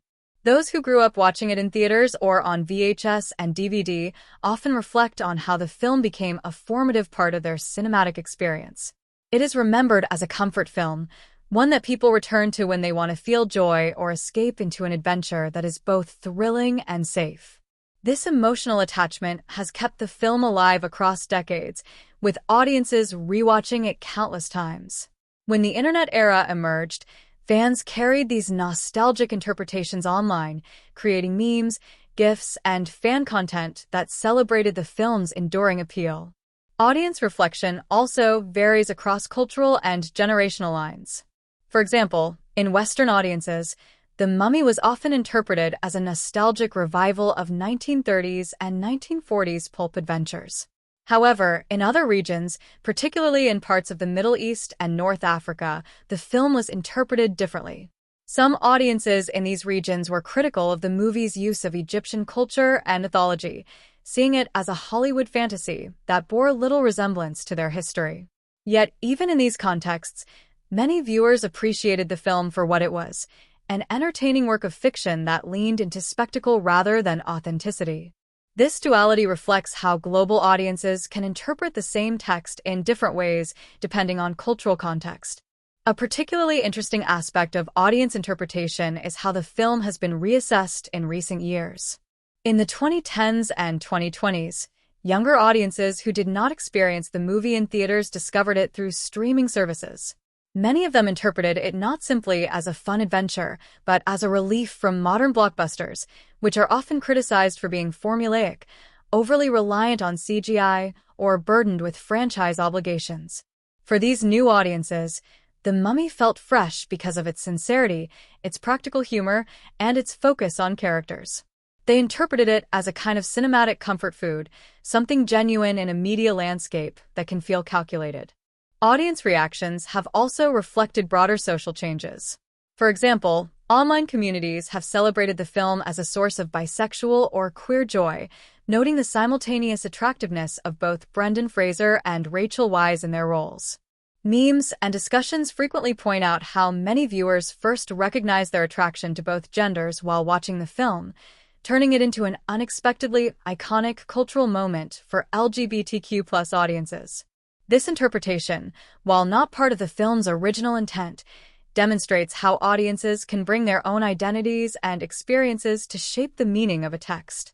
The Mummy also sparked discussions about nostalgia for a particular era of Hollywood filmmaking. Many viewers now reflect on how the film represents a transitional period between practical adventure films of the past and the CGI-dominated blockbusters of the 2000s. In hindsight, audiences see The Mummy as a perfect balance between practical stunts, on-location shooting, and the early use of digital effects. Fans often interpret it as one of the last great adventure epics before the industry shifted heavily toward green-screen environments and massive digital spectacle. The Mummy, 1999, offers more than a thrilling adventure and spectacular visuals. It is also notable for its well-structured character development and the evolution of its key figures. The film's narrative arc is propelled as much by the characters' personal journeys as by the external conflict of the resurrected mummy Imhotep. Examining how these characters grow, the relationships they form, and the choices they make provides a deeper understanding of the film's lasting appeal. Central characters such as Rick O'Connell, Evelyn Carnahan, and Imhotep each experience significant development, while supporting characters like Jonathan Carnahan, the comic relief, and Ardith Bey, the leader of the Medjai, contribute meaningfully to the narrative through their own arcs and transformations. Rick O'Connell's character is the most dynamic and prominent example of development throughout the film. Introduced as a former soldier who has survived imprisonment and war, Rick is initially portrayed as confident, physically capable, and roguishly charming. However, he is also somewhat cynical, reluctant to involve himself emotionally, and initially motivated largely by self-preservation and monetary reward. His first encounters with Evelyn reveal his charm and humor, but also a tendency to underestimate challenges or rely solely on his physical abilities. Audiences see Rick gradually shift from a self-interested adventurer to a heroic figure who is willing to take personal risks for the well-being of others. This transformation is particularly evident in his evolving relationship with Evelyn. Initially, Rick's flirtation and teasing highlight his playful, self-assured side, but as he confronts increasingly dangerous circumstances, he begins to show vulnerability and genuine care. By the climax, Rick's development is fully realized when he prioritizes Evelyn's safety over his own, illustrating a shift from self-preservation to selflessness. Audiences connect to Rick's growth because it mirrors a classical hero's journey while remaining grounded in humor and relatability, making him one of the most memorable adventure heroes of the 1990s. Evelyn Carnahan's development complements Rick's arc while also standing on its own. She begins the story as a dedicated scholar, confident in her knowledge, but somewhat naive regarding the dangers of the world outside her library. Her intellectual curiosity drives much of the plot, as her translation of ancient texts inadvertently releases Imhotep. However, as the story progresses, Evelyn confronts real danger repeatedly, transitioning from a purely cerebral character into someone capable of courage and decisive action in high-stakes situations. Her arc is strengthened by her emotional journey as well. The romance with Rick evolves alongside her personal growth, reflecting her ability to trust, take risks, and embrace her feelings while still maintaining independence and agency. The audience sees her transform from a somewhat sheltered academic into a multifaceted, resilient heroine, illustrating that strength can be both intellectual and emotional. Her humor, curiosity, and bravery together make her development relatable and aspirational, particularly for viewers seeking strong female characters in adventure films. Jonathan Carnahan, Evelyn's brother, provides a more subtle but still meaningful arc, primarily as comic relief whose character grows in competence and courage throughout the story. Introduced as a bumbling, cowardly, and often self-serving character, Jonathan initially relies on luck rather than skill. His interactions with Rick and Evelyn place him in increasingly difficult situations, forcing him to confront his fears. By the end of the film, Jonathan demonstrates unexpected bravery and loyalty, particularly in moments where he assists in fighting Imhotep or protecting his sister. While Jonathan's growth is not as dramatic as Rick or Evelyn, his arc provides balance to the narrative, showing that even supporting characters can experience meaningful development and contribute to the story's emotional resonance. Audiences often respond positively to Jonathan's progression because it combines humor with human relatability, creating moments of levity that reinforce the larger stakes. Imhotep, the antagonist, exhibits a different type of character arc, one rooted in tragedy and obsession rather than personal growth or moral development. His evolution throughout the film is revealed through flashbacks, historical exposition, and his actions after resurrection. Initially, Imhotep is presented as a terrifying, supernatural force, seemingly defined by his wrath and desire for revenge. However, as the story unfolds, the audience learns that his motivations are rooted in love and loyalty to an ancient princess. This backstory adds complexity to Imhotep, allowing viewers to see him not as a one-dimensional villain but as a figure whose extreme actions stem from profound emotional attachment. His arc is tragic because his desire for love and restoration ultimately leads to his destruction. The juxtaposition of Imhotep's immense power with his vulnerability adds depth to the narrative, prompting audiences to reflect on themes of obsession, passion, and the consequences of defying natural and moral laws. Ardith Bey, the leader of the Medjai, undergoes a subtler form of development that emphasizes leadership and moral clarity. Introduced as a stoic, skilled warrior dedicated to preventing the resurrection of Imhotep, Ardith is initially enigmatic and focused solely on duty. His interactions with Rick, Evelyn, and Jonathan allow for glimpses of empathy and humor, revealing a layered personality beneath the disciplined exterior. Through his guidance of the group and commitment to protecting the world from supernatural threats, Ardith embodies a stabilizing force within the narrative.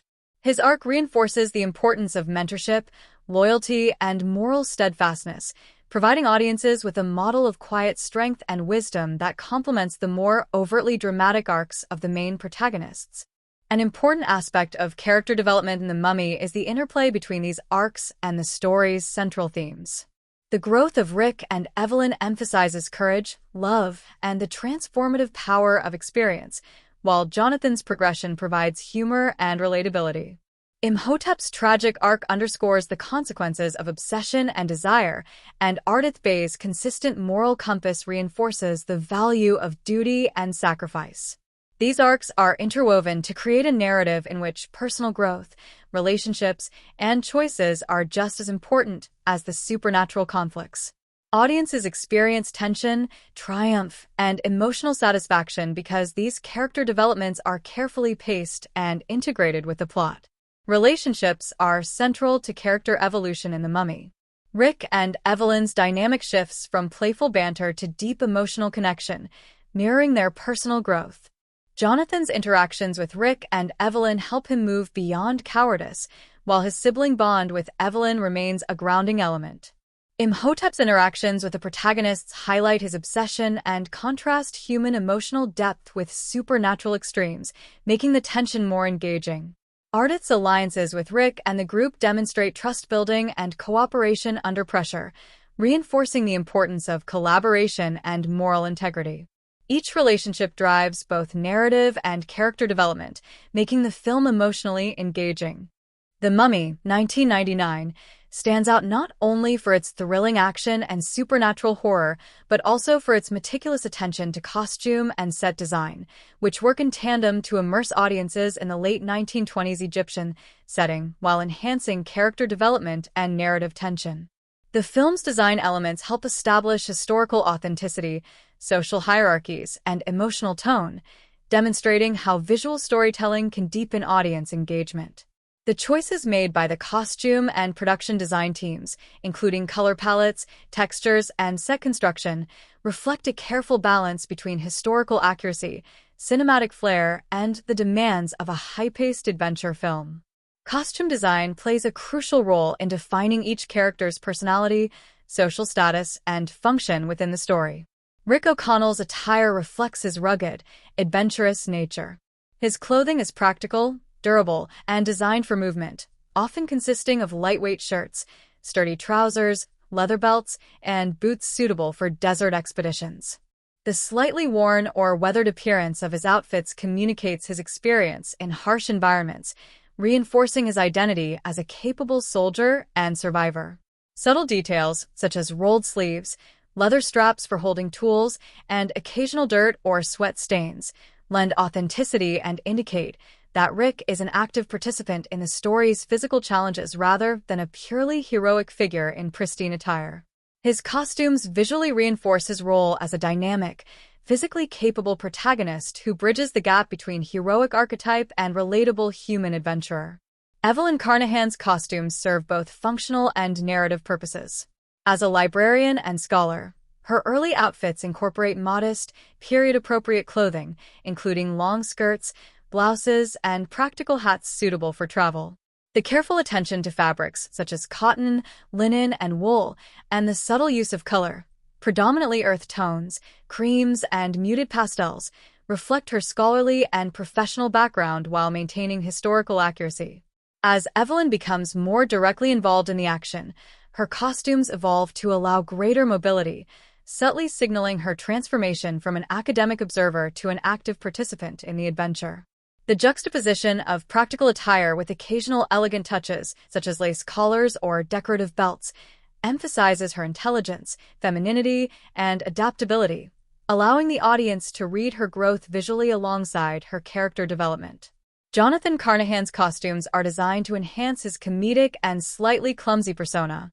While still period-appropriate, his clothing often appears slightly ill-fitting, disheveled, or overly formal compared to the demands of the adventure. This visual contrast reinforces his role as the comic relief and emphasizes the difference between his initial ineptitude and his later moments of courage.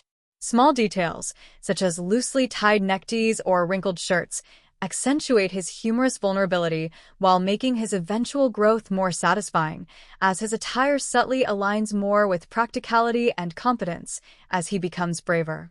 Ardith Bey, the leader of the Medjai, is costumed to convey authority, mystery, and connection to ancient traditions. His clothing incorporates darker, earth-toned fabrics, often with flowing elements that allow for both movement and a sense of ritualistic significance. Layers of robes and wraps create visual depth, suggesting both protection and ceremonial importance, while his head coverings and masks convey anonymity and a disciplined, almost mythic presence.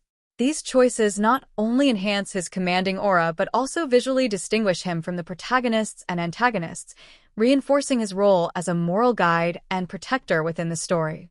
Imhotep's costume and makeup are central to his terrifying and iconic presence.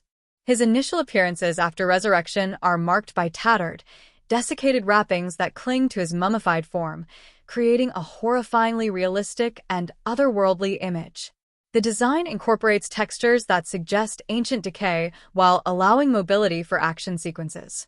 Subtle use of color, from muted browns and yellows to the pale tones of his exposed skin, combined with detailed prosthetics, emphasize the supernatural element while retaining human emotion in his facial expressions. As the film progresses and he temporarily regains a more human appearance, his costumes become more regal and elaborate, with flowing robes and symbolic adornments reflecting his royal past and obsessive desire to reclaim lost love. This progression visually narrates Imhotep's journey from cursed mortal to monstrous undead, reinforcing his dual nature as both tragic and terrifying. Set design in The Mummy is equally intricate, contributing to world-building, mood, and narrative tension. The film's locations range from bustling 1920s Cairo streets to the desolate expanse of the Egyptian desert, to the ornate, perilous interiors of ancient tombs. The sets are richly detailed, incorporating architectural motifs, hieroglyphics, and culturally specific artifacts to convey historical authenticity while also heightening visual drama. The contrast between the modern 1920s urban spaces and the timeless, decaying tombs visually underscores the tension between past and present, science and superstition, and human ambition versus supernatural forces. The tombs and underground chambers are particularly noteworthy for their design. Winding corridors, shifting traps, hidden chambers, and elaborately decorated sarcophagi not only create suspense but also function as extensions of the narrative. The use of carved reliefs, statues, and mystical symbols conveys a sense of history and mythology, immersing the audience in the ancient world while signaling danger and foreshadowing supernatural threats. Lighting plays a critical role within these sets. Shadows cast by flickering torches or shafts of sunlight create depth, highlight textures, and enhance the mysterious, foreboding atmosphere, making the sets feel alive rather than static. Props and smaller details further enrich the design. Scrolls, amulets, archaeological tools, and ceremonial items are carefully chosen to reflect period accuracy and narrative function. Each prop is not merely decorative but contributes to plot progression, whether it is a map leading the characters to the lost city, a mystical artifact necessary for stopping Imhotep, or historical documents that deepen the audience's understanding of Egyptian lore. The combination of accurate artifacts with cinematic embellishment ensures that the film remains visually compelling while reinforcing story authenticity. Color palettes across costumes and sets are intentionally coordinated to enhance mood, thematic resonance, and visual cohesion. Warm, sandy tones dominate the desert sequences, evoking heat, desolation, and danger, while cooler hues in urban or tomb interiors create contrast, signaling mystery, tension, or supernatural presence. Costumes often echo or contrast with these environments to either blend characters into their settings, highlighting realism, or make them stand out, emphasizing heroism, narrative focus, or emotional significance. The Mummy, 1999, is notable not only for its thrilling adventure and supernatural spectacle, but also for its tightly constructed screenplay, which blends humor, exposition, romance, and tension in a way that keeps audiences engaged while advancing the story. The dialogue and scriptwriting work in tandem with visual and performance elements to create a cinematic rhythm that balances action sequences with character development and narrative progression. The writing also reflects a careful consideration of tone, timing, and audience expectations, combining elements of classic adventure serials with modern cinematic sensibilities to create a story that is both accessible and emotionally resonant. One of the defining characteristics of The Mummy's dialogue is its balance between humor and high-stakes tension. The script frequently uses witty banter and playful exchanges to lighten intense scenes, giving audiences a chance to breathe before the next moment of suspense or horror. For example, The interactions between Rick O'Connell and Jonathan Carnahan often provide comedic relief, highlighting Jonathan's nervous, bumbling personality while showcasing Rick's more confident, pragmatic approach. These exchanges are carefully timed to maintain narrative pacing without undermining the stakes, ensuring that humor enhances rather than diminishes the tension. The use of humor also deepens character relationships, allowing audiences to invest emotionally in their growth and camaraderie. The screenplay skillfully integrates exposition into dialogue, making complex historical and supernatural concepts accessible without feeling forced. The characters often discuss ancient Egyptian history, myths, and rituals in ways that are informative yet natural, using curiosity or personal motivation as a vehicle for explanation.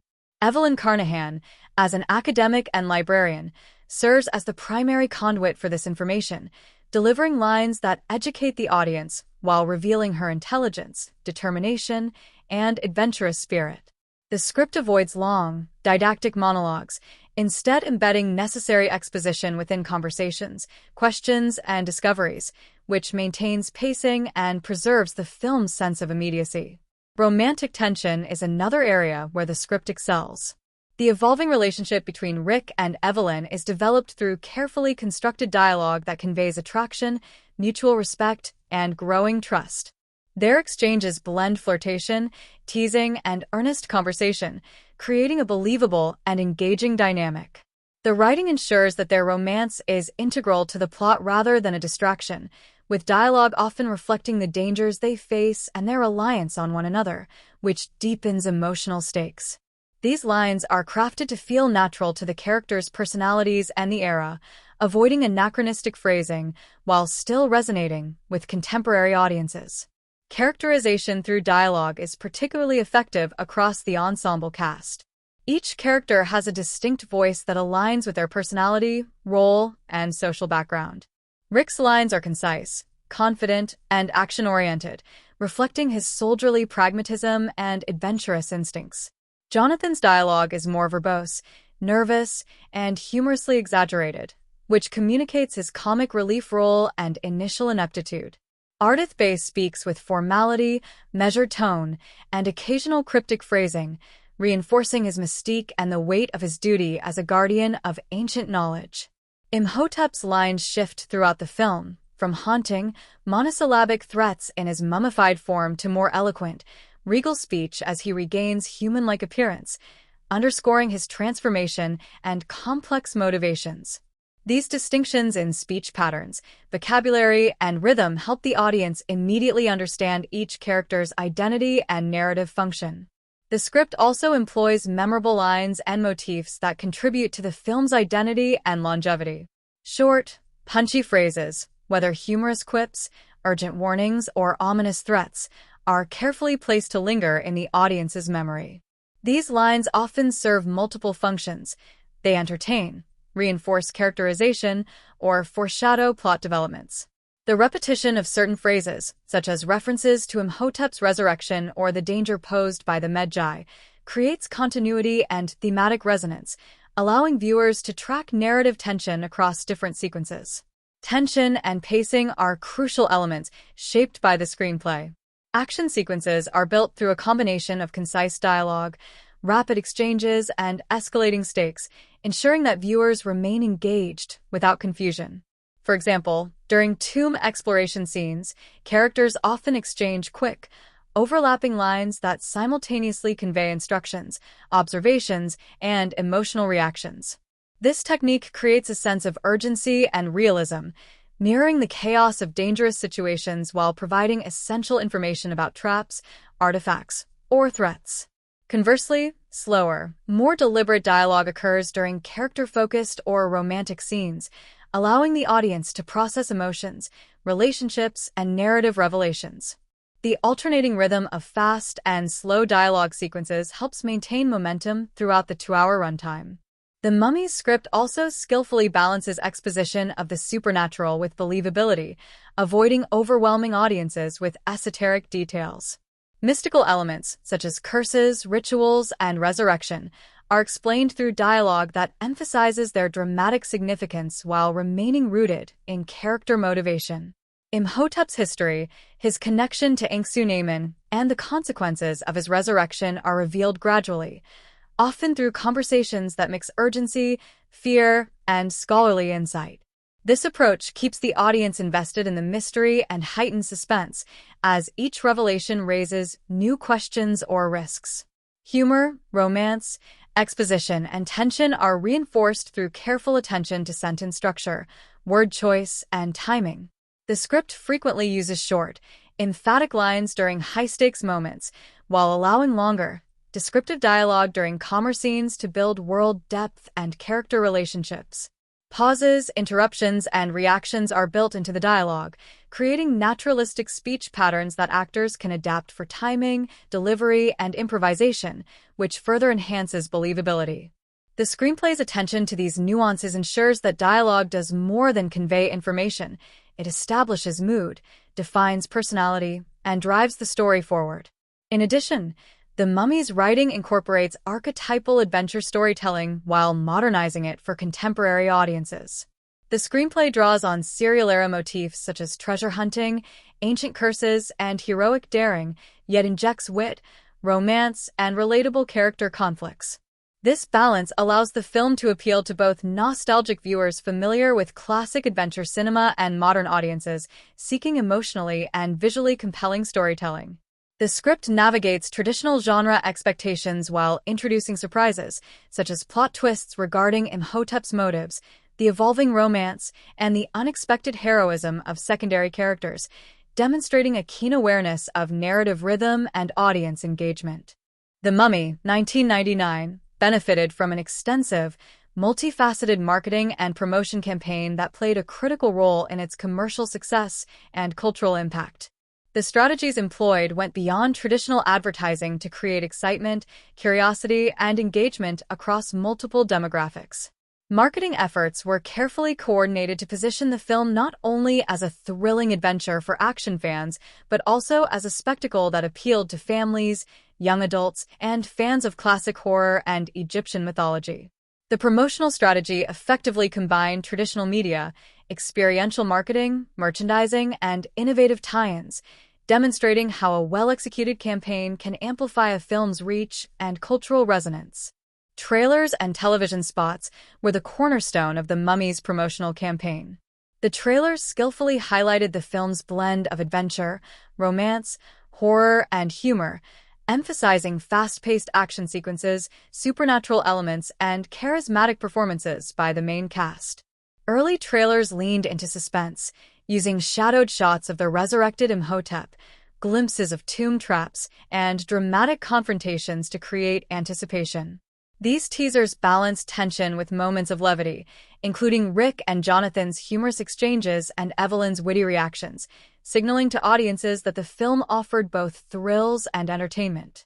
Television spots and extended previews often included behind-the-scenes footage, interviews with cast members, and glimpses of set design and visual effects, which enhanced curiosity and highlighted the film's technical achievements. By providing multiple versions of trailers tailored to different media platforms, the studio maximized exposure and reinforced the film's identity across diverse audiences. Print media also played a significant role in The Mummy's marketing strategy.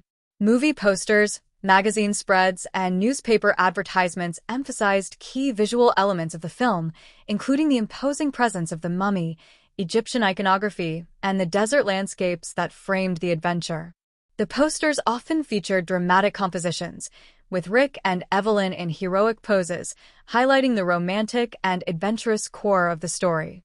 Egyptian hieroglyphics, ancient symbols, and a palette of warm, sandy tones combined with darker, ominous hues helped create a visually striking identity that immediately communicated genre and tone. Print ads also targeted specific audiences, such as adventure enthusiasts, horror fans, and family audiences, by varying imagery and emphasis depending on the publication and demographic reach. Merchandising was another critical element of The Mummy's promotional approach. Toy lines, action figures, board games, and collectibles capitalized on the film's iconic characters, supernatural elements, and exotic settings. These products allowed audiences, particularly younger fans, to extend the film's experience beyond the theater, creating a tangible connection to the story and characters. Packaging often mirrored the film's visual style, using hieroglyphics, desert imagery, and dark, dramatic tones to maintain brand consistency. Merchandise was strategically released in conjunction with the film's premiere, reinforcing excitement and helping to drive box office attendance through cross-promotional synergy. Experiential marketing further strengthened The Mummy's promotion. Special events, such as themed premieres, museum collaborations, and interactive displays in shopping centers, provided audiences with immersive opportunities to engage with the film's world. These events often included props, replicas of tomb artifacts, and costumed actors portraying characters from the film, creating a sense of adventure and excitement that extended beyond traditional advertising. Promotional partnerships with museums or educational institutions sometimes emphasize the film's connection to ancient Egyptian history, enhancing credibility and appealing to audiences interested in archaeology, history, and mythology. Digital marketing and early internet campaigns were also utilized, though the technology of the late 1990s limited their reach compared to modern standards. Official websites provided trailers, character profiles, downloadable content, and information about behind-the-scenes production, allowing fans to explore the film's universe in greater detail. These digital spaces served as hubs for fan engagement, generating anticipation and fostering discussion in online communities. The interactive elements of the early web campaign, such as quizzes, character backstories, and downloadable screensavers, offered a unique way to engage with the film's world and expanded marketing reach beyond traditional media. Cross-promotional partnerships played a strategic role in amplifying visibility. Collaborations with fast food chains, retail stores, and entertainment brands created co-branded products, contests, and promotions that extended the film's presence into everyday consumer spaces. These partnerships often included collectible toys, themed packaging, and sweepstakes tied to ticket purchases, providing tangible incentives for audiences to engage with the film while reinforcing brand recognition. By linking The Mummy to popular consumer experiences, the studio ensured that the movie remained visible and top of mind leading up to and during its theatrical run. The Mummy's marketing campaign also leveraged star power to attract audiences. Interviews, talk show appearances, magazine features, and public appearances by the main cast emphasized the personalities behind the characters, humanizing the film and creating a connection between viewers and performers. Brendan Fraser, Rachel Weisz, John Hannah, and Arnold Vosloo participated in extensive press tours, sharing anecdotes from filming, demonstrating their chemistry, and highlighting the film's humor, thrills, and supernatural spectacle. This human element enhanced audience engagement, helping to convert interest in the stars themselves into interest in the movie. A significant component of the promotion was highlighting the film's technical achievements. Special effects, elaborate sets, and makeup artistry were emphasized to distinguish The Mummy from other adventure or horror films of the era. Trailers and promotional materials showcased the mummy's resurrection, tomb traps, and supernatural powers, drawing attention to the film's visual spectacle. By promoting these elements, the campaign positioned the film as an immersive cinematic experience, promising audiences excitement, tension, and awe-inspiring visuals that could only be fully realized in theaters. Timing and strategic release also played a crucial role in The Mummy's marketing success. The campaign built anticipation over several months, starting with teaser trailers and print ads, followed by escalating media coverage, interactive experiences, and merchandising releases. Coordinated with a summer release schedule, the campaign capitalized on seasonal movie-going trends, maximizing audience reach and box office potential. The incremental buildup of promotional content created a sustained sense of excitement, ensuring that The Mummy became a must-see event upon release. The Mummy, 1999, occupies a unique position within the adventure and horror genres, offering both a tribute to classic cinematic traditions and a modern reinterpretation that sets it apart from similar films. A comparative analysis requires examining the film in relation to earlier Mummy adaptations, other adventure horror hybrids, and contemporary works by director Stephen Sommers, highlighting differences in tone, style, narrative approach, and thematic focus. By analyzing these connections and contrasts, it becomes clear how the 1999 film both honors its predecessors and establishes its own distinctive identity. One natural point of comparison is the Universal Studios' 1932 classic The Mummy, directed by Karl Freund and starring Boris Karloff. The original film presents a dark, atmospheric tale focused on ancient curses, forbidden love, and a sense of inevitability surrounding death and resurrection. Its tone is primarily horror-centric, relying on suspense, chiaroscuro lighting, and Karloff's menacing performance to create fear and fascination. The 1999 adaptation diverges sharply in tone, blending adventure, romance, and humor with horror elements. While the original Mummy emphasizes the tragic inevitability of Imhotep's vengeance and the mystical dread of the ancient world, the 1999 version reframes these elements as thrilling obstacles for heroic characters, placing action and spectacle at the forefront. Where Karloff's Mummy is slow-moving, silent, and haunting, Arnold Vosloo's Imhotep is dynamic, imposing, and capable of dialogue, demonstrating how the remake prioritizes narrative accessibility and kinetic energy over sustained terror. The narrative structure of the 1999 film also contrasts with earlier adaptations. Classic Mummy films often rely on a linear progression of threat and suspense, with limited exploration of romance or humor. The Mummy, 1999, introduces multiple interwoven storylines, including the love story between Rick and Evelyn, the comedic subplot involving Jonathan, and the complex resurrection arc of Imhotep. These multiple threads create a layered narrative that balances action, emotional engagement, and exposition. This approach is more characteristic of contemporary blockbuster adventure films than of early horror cinema, illustrating how the 1999 Mummy adapts the source material to appeal to late 20th century audiences seeking spectacle and character-driven storytelling alongside thrills.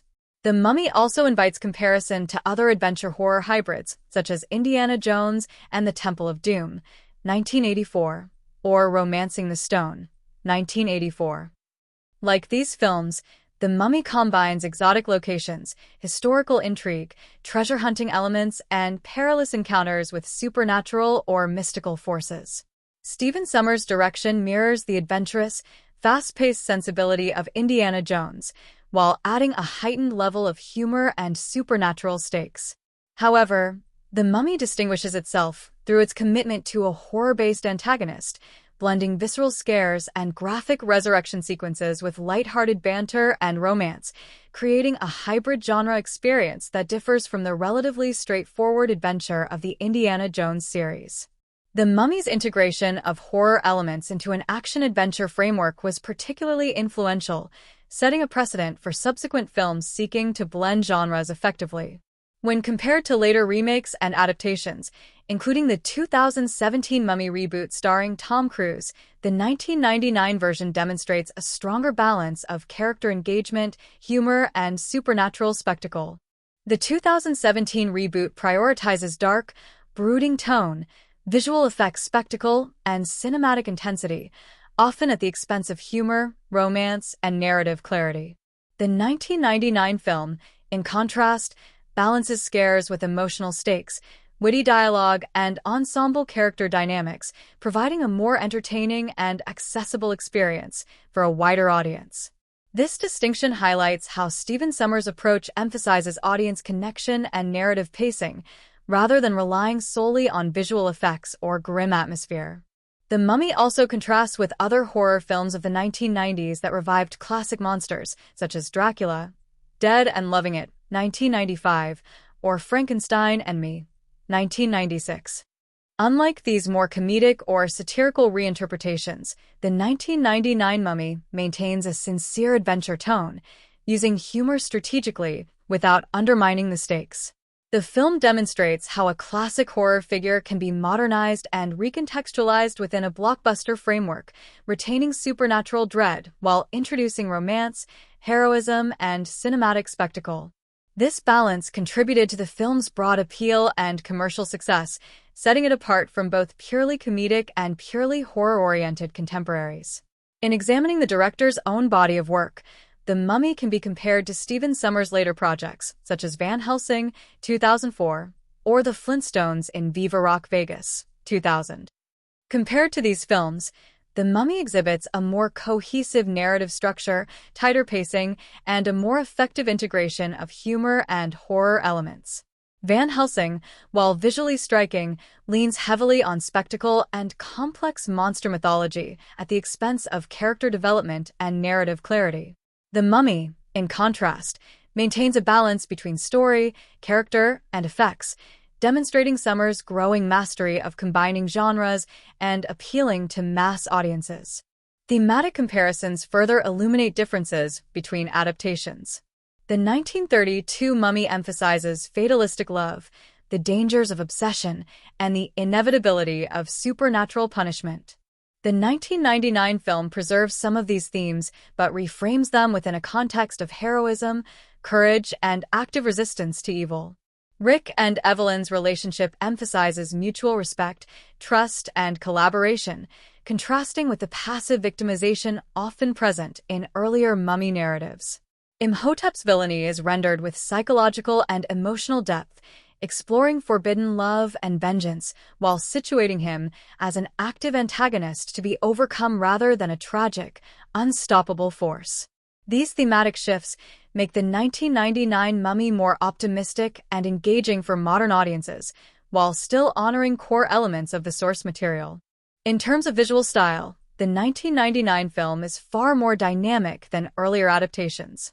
The use of sweeping desert landscapes, intricate tomb designs, and elaborate practical and digital effects distinguishes it from the stark, expressionist sets of the 1932 film.